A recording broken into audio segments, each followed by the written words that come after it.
Alam mo ba yung uso sakot ngayon, Ka Jason? What? Sa araw, yung sobrang init.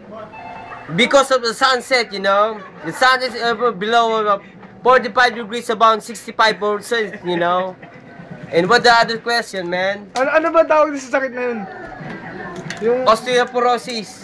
osteoporosis na sa buto yun? At the backstage.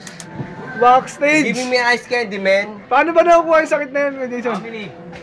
The skin disease. You make galis, Yes. just like the skinless. Skinless ano? Overloading. Overload. That's right.